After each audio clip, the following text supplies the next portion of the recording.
ரொம்ப சந்தோஷமாக இருக்குது. அகைன் என்னுடைய படத்து மூலமாக எல்லாரையும் சந்திக்கிறதுல அவங்க நிற்க முருகன் சார் எல்லாரும் உங்களை பற்றி சொல்கிறாங்க. ஹீரோயின் வேறு சொன்னாங்க, இங்கே நான் சொன்னீங்க. ஆனால் இன்னைக்கு இவரோட சிரிப்பு பார்க்க சந்தோஷமாக இருக்கு. நேற்று சிங்கத்தை சதிச்சிங்களப்பா. நேற்று ஃபுல்லாக பாட்டு பாடினாரு. நான் என் வீட்டு கண்ணு குட்டி என்னோட இன்னைக்குதான் விபூதியெல்லாம் வச்சுக்கிட்டு சாந்தமா ஓம் நம சிவாய எல்லாம் நல்லா இருக்குன்னு வந்திருக்காரு. சந்தோஷம். நேற்று ஃபுல்லா ஆமா வெட்டிங் டே 29வது கல்யாண நாள். அதுக்கெல்லாம் ஒரு தடவை கை தறிடுவோம். ஆனால் நேற்று எல்லாரும் சேர்ந்து செஞ்சுட்டீங்க. அவர் நேற்று அந்த பாட்டிலே தான் இருந்தாரு. அப்படிங்களா? யாரோ ஒருத்தவங்க என் வீட்டுக்கு அனுப்பி பண்ணிட்டு இருந்தாரு. அதுக்கு முன்னாடி இந்த படத்துல நடிச்ச அருமை என்னுடைய நண்பர், என்னுடைய குடும்பத்துல ஒருத்தர் ருடுசபா சேஷு, அவரு காலமாயிட்டாரு. அவருக்காக ஒரு நிமிஷம் மட்டும் ஒரு மௌனம். இந்த படத்துடைய டைட்டில் வச்சு பாத்தீங்கன்னா ஒரு என்ன சொல்றது, படையப்பா படத்துல ஒரு டைலாக் வரும். மாப்பிள்ளை அவர் தான், ஆனா அவர் போட்டிருக்க வேட்டி சட்டை எந்த அப்படின்னுவாங்க. அந்த மாதிரி இங்க நான் தான் கிங்கு, படத்துடைய ஹீரோ நான் தான், ஆனா டைட்டில் அவருக்கு தான் கரெக்டா இருக்கும். ஏன்னா மதுரை அன்பின் இங்க நான் தான் கிங்குன்றதுதான் கரெக்டா இருக்கும். ஏன்னா அவ்வளோ பவர்ஃபுல்லான ஒரு ப்ரொடக்ஷன் கம்பெனி அவங்க, கோபுரம் பிலிம்ஸ். தமிழ்நாட்டுடைய சின்ன கோபுரம், அன்பு சாரு அல்லல்ல குறையாத அக்ஷய பாத்திரம், திறமை இருந்தா எவ்வளவு நாளா அள்ளிக்கலாம். ஸோ அப்படிப்பட்ட ஒரு மனிதர் அவரு. அவருக்கு இருக்க கெப்பாசிட்டிக்கு அண்டர்டேக்கரே கூப்பிட்டு வந்து அண்டர்வேர் போட்டு ஒரு கமர்ஷியல் படம்லாம் எடுக்கலாம். அவ்வளோ பவர் இருக்கு, கெப்பாசிட்டி இருக்கு. அவர் கூப்பிட்டா பண்ணுவாங்க. ஏன்னா அவருடைய ப்ரொடக்ஷன் கம்பெனி, அவருடைய கம்பெனி கோபுரம் பிலிம்ஸ்ல பார்த்துருக்கேன். அங்க வந்து வராத ஹீரோவே இல்லை, இது உட்காராத ப்ரொடியூசர் இல்லை, உட்காராத டைரக்டர்ஸ் இல்லை. தமிழ் சினிமா எல்லாருமே அங்க போய் அதை டச் பண்ணிட்டு தான் வருவாங்க. கோபுர தரிசனம் கோடி புண்ணியன்ற மாதிரி. ஸோ அங்க அந்த கம்பெனில இருந்து என்ன வச்சு படம் பண்ணதுக்கு முதல்ல அவருக்கு என்னுடைய மனமார்ந்த நன்றி நான் தெரிவிச்சுக்கிறேன். ஆக்சுவலா நான் வந்து காசு கேட்டுதான் போனேன் அவர்கிட்ட. அன்பு சார் எனக்கு கொஞ்சம் காசு வேணும் அப்படின்னு சொல்லி கேட்டு போனேன். சபாபதிக்கு அப்புறம் நாங்க பழக ஆரம்பிச்சோம். சபாபதிக்கு முன்னாடி டிஸ்கோஸ் படத்துல இருந்து எங்களோட பழக்கம். ஆனா அதிகமா பேச மாட்டோம். அதுக்கப்புறமா சபாபதி ஃபினான்ஸ் பண்ணாரு. அப்புறமா ரொம்ப க்ளோஸ் ஆனோம். போன்ல ஜாலியா பேசிட்டு இருப்போம். அதுக்கப்புறமா நான் காசு கேட்டு போனேன். எனக்கு ரொம்ப பிடிச்சிருச்சு அவருக்கு. என்ன சந்தானம் என்ன விஷயம் கேட்டாரு. இல்ல சார் இடம் வாங்க போற வீடு கட்ட அப்படின்னாரு. அப்ப சொன்னாரு, எப்பவுமே வந்து கடன் வாங்கி மட்டும் வீடு வாங்குறதோ இடம் வாங்குறதோ வாங்காதீங்க. அது மாதிரி நிறைய பேர் லோன் பண்றாங்க. அதனால இந்த காசு நீங்க அட்வான்ஸா வச்சுக்கீங்க.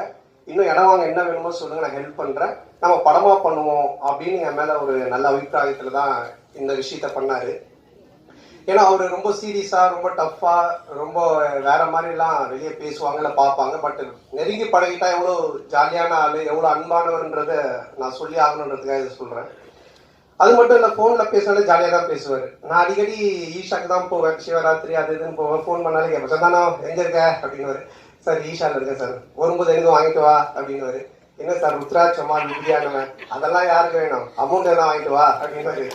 சார் ஆன்மீகத்துல போய் நடி சார் அமௌண்ட் வாங்கிட்டு. இந்த மாதிரி ஏதாச்சும் உனக்கு கிண்டலா பேசிட்டு தான் இருப்போம் போன் பண்ணா. அப்போ அவரு இது மாதிரி கதை கேட்க ஆரம்பிச்சாரு. நான் கேட்பேன், சார் சார் நீ கதை கேட்டீங்களா எப்படி இருந்துச்சுன்னு. அது ஏன் கேட்க சொன்னாலும் ஃபர்ஸ்ட் ஆஃப் கேட்டுட்டே இருந்தேன். ஒருத்தன் ஃபோன் பண்ணா, வட்டி தரவே இல்லை, அவ்வளோதான். அதுக்கப்புறம் கதை கேட்டா சிரிக்க வர மாட்டேது, வெறுப்பா இருக்கு. சார் இப்படியே எல்லாரும் ஃபோன் பண்ணி கதை கேட்கும் போதெல்லாம் வட்டி பிரச்சனை வருது. அதுக்கு மேல அவருக்கு சிரிக்க வர மாட்டேது. அவன் கொடுக்க மாட்டான் தானே, எனக்கு ரொம்ப டென்ஷன் ஆகி போச்சு. இப்ப இவன் காமெடி சொல்லிட்டு எப்படி நான் சிரிக்கிறது அப்படின்னாரு. அப்புறம் அப்படி இப்படின்னு சொல்லிட்டு ஒரு கதையை கேட்டு அந்த கதை பண்ணலாம் அப்படின்னாரு. நானும் கேட்டு ரொம்ப நல்லா இருந்துச்சு சார், சூப்பர் சார், பண்ணலாம் சார் அப்படின்னு சொன்னேன். அதுக்கப்புறம் அவரு எப்பவுமே டென்ஷனா தான் இருப்பாரு. எனக்கு தெரிஞ்சு இங்கதான் இவ்வளவு நாளா உட்காந்துருக்காரு. அவர் இது வரைக்கும் உட்காந்து ஒரு இடத்துல இவ்வளவு இதுவா நான் பார்த்ததே கிடையாது. ஏன்னா எங்க இருந்தோம்னாலும் போன் வரும்.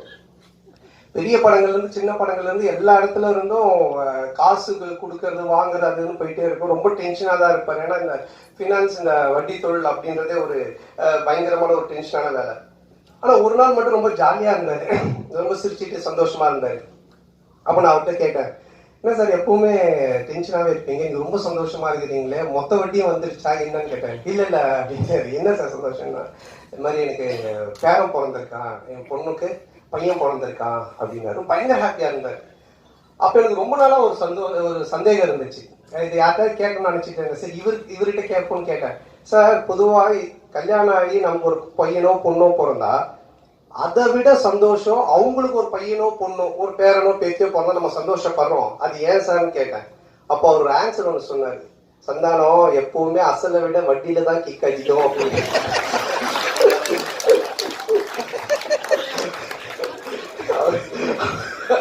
இந்த மாதிரி நிறைய போன்ல நாங்க பேசி பஞ்சு. அப்ப நான் நினைச்சேன் சார் இதுக்கு நீங்க தான் கரெக்டான ஆளு, உங்களை அடிச்சுக்க ஆள் கிடையாது சார் அப்படின்னு சொல்லிட்டு. ஸோ அப்படிப்பட்ட ஒரு ஜாலியான மனிதர். அவரோட சேர்ந்து இந்த படம் பண்ண ரொம்ப சந்தோஷமா இருக்கு. ஏன்னா படம் பண்ணும்போது அவர் சொன்னாரு, தேட்டருக்கு வர ஜனங்க படத்தை பார்த்து சிரிச்சுட்டு போன சந்தானம், காசு பணம் முக்கியம் இல்லாத நம்ம சம்பாரிச்சுக்கலாம் அப்படின்ட்டு ஒரு ப்ரொடியூசரா இல்லாம ஒரு பினான்சியலா இல்லாம ஒரு தேட்டர் ஓனரா இந்த படத்தை எடுத்திருக்காரு. ஆடியன்ஸ் தேட்டருக்கு வரவங்க சிரிக்கணும் ரசிக்கணும் அப்படின்னு சொல்லிட்டு. அதே மாதிரி இந்த படமும் நல்லா வந்திருக்கு. இந்த